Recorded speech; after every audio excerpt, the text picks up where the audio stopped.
So hey guys, welcome back to my channel Tony Dice TV, and today, as you can see from my shirts, this is Ghostface, and as you can tell from the title, this is my Scream 2022 reaction video. So the movie is officially out, and let me start off by saying that I am a huge Scream fan. I'm a huge horror movie fan in general. A Nightmare on Elm Street began that horror phrase and horror craze for me.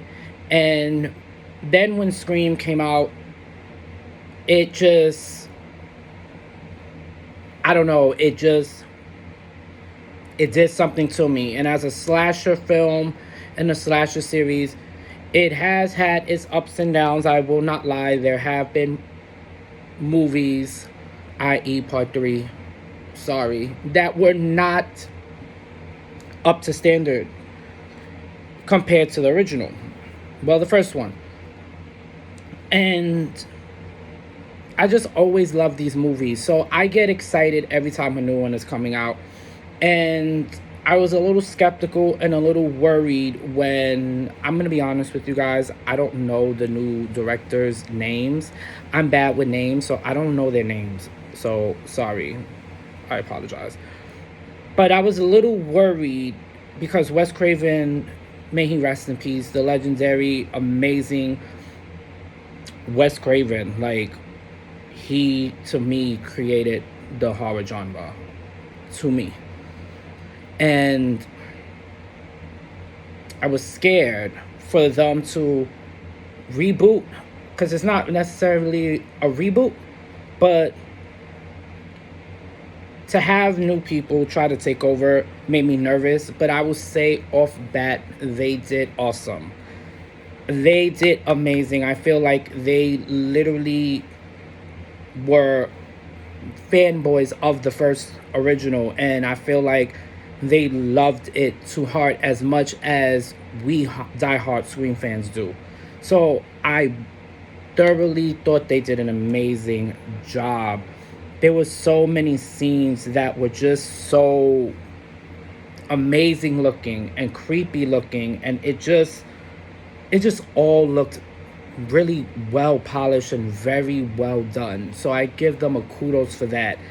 And the writers, I will say, pretty good job as well, because to try to redo this series and have it try to continue the story, because like I said, it's not a reboot.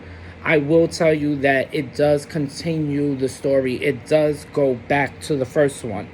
So for the writers to come up with this storyline that I'm not going to tell you, but I will tell you that we do get a surprise cameo from someone, and it was a satisfying cameo. And I can't wait for y'all to see that. So the writing was great too. And now I want to tell you that I enjoyed seeing the original 3 back.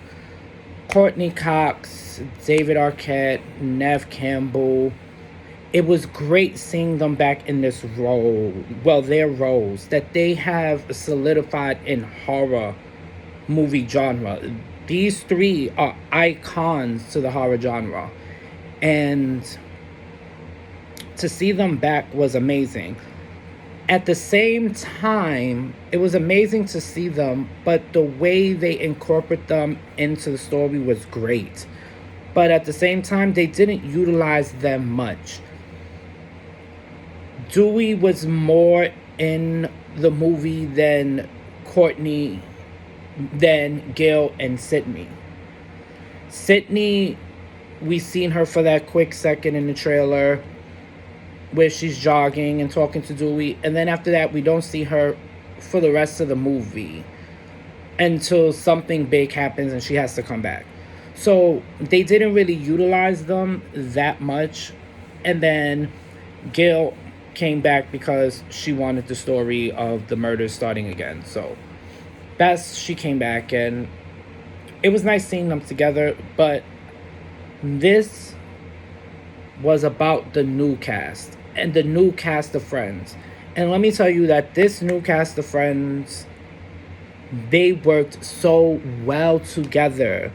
Like, I thoroughly enjoyed all of them, and seeing them just together was really refreshing to see new faces again, because it's just like we're used to Sydney and we're used to these same people. So to see a whole new cast of like friends like they were in the first one, like Sydney was with her friends in the first one, it was nice. And I feel like they can go places with these people and the ones that survived. And I feel like they can really continue this story.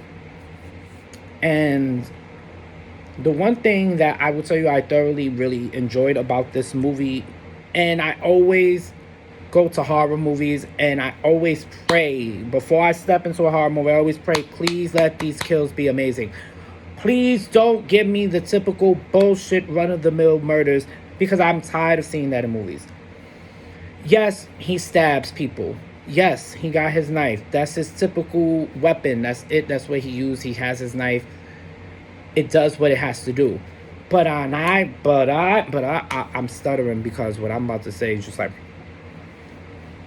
when I tell you this Ghostface was the most ruthless Ghostface I've seen since the first one, probably even more ruthless.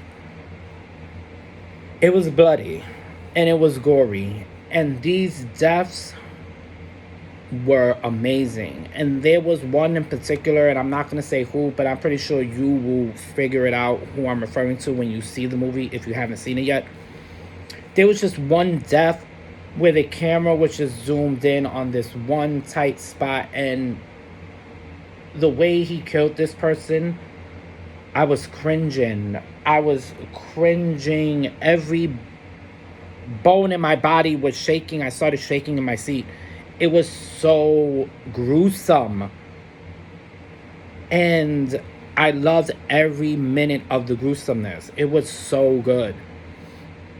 And there was a scene, my favorite scene, and I'm going to talk to you guys about this scene because Halloween tried to do a scene like this in their last movie, Halloween Kills, and they failed because their their scene was just bad. In Scream, there's a hospital scene. When I tell you, it is one of my favorite scenes in the series ever. It is literally amazing. The way they have the hospital looking with the lights dimming and all of this stuff, and just the way it looked, it was creepy as hell. And it was amazing. It was an amazing scene. And from that scene on, I was on the edge of my seat. Like, that scene literally had my heart racing. I was petrified with what was going to happen. It was so spooky and so creepy. And then something iconic happens during that scene. And I don't want to spoil it because it's a big scene and it's a big iconic moment for fans of the series. But I do want to say for you to be prepared for this iconic scene.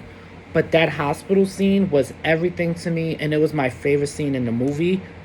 Halloween, y'all need to take cues on how to do hospital scenes, because y'all hospital scene was a no-no.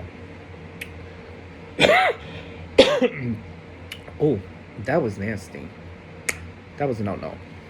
But what I want to go on now, before I end this video, is the reveal. We always go to these Scream movies and try to figure out who the murderer or murderers is. And that's always the fun part of these movies, is trying to look at every single character and pick out every flaw or notice any little twitch or any little eye movement, like, and try to figure out who it could possibly be. And it's always All right. I won't say always satisfying because, child, that reveal in part 3, who, child, I could have did without that. They could have kept that. And with this one, oh, child.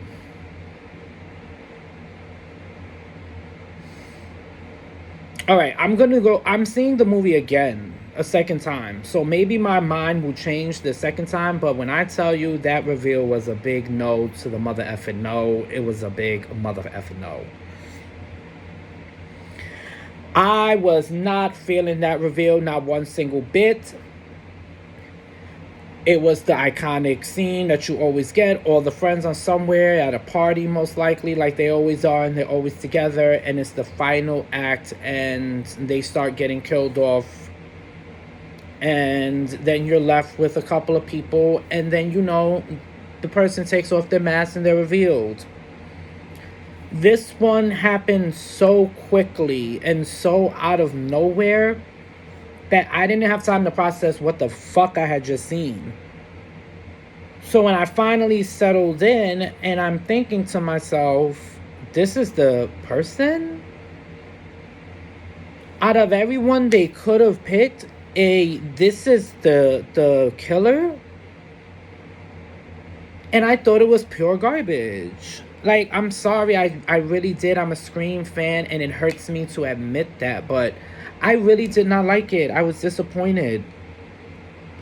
And the motive behind it was even more ridiculous, to the point where I was like, are you fucking kidding me?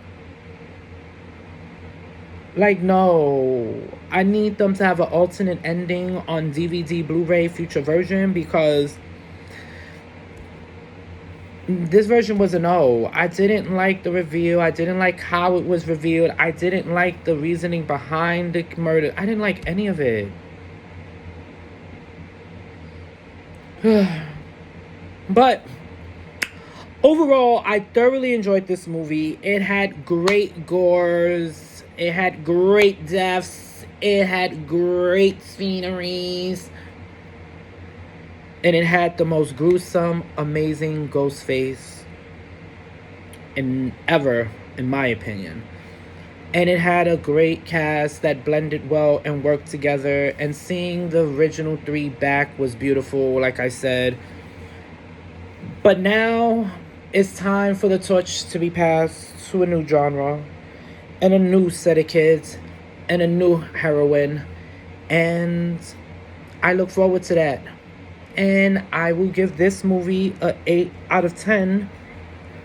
Because besides the horrible, lackluster, what the fuck was that? Are you kidding me? Did nobody in the writer's room think of a better idea reveal? It was a great movie. And I thoroughly enjoyed it. Had me on the edge of my seat. So I would say go see it if you haven't. So thank you for tuning in and watching my review. I hope you guys enjoyed it. Please hit the like button. Please give it a thumbs up. And please hit subscribe. More videos to come. Thank you.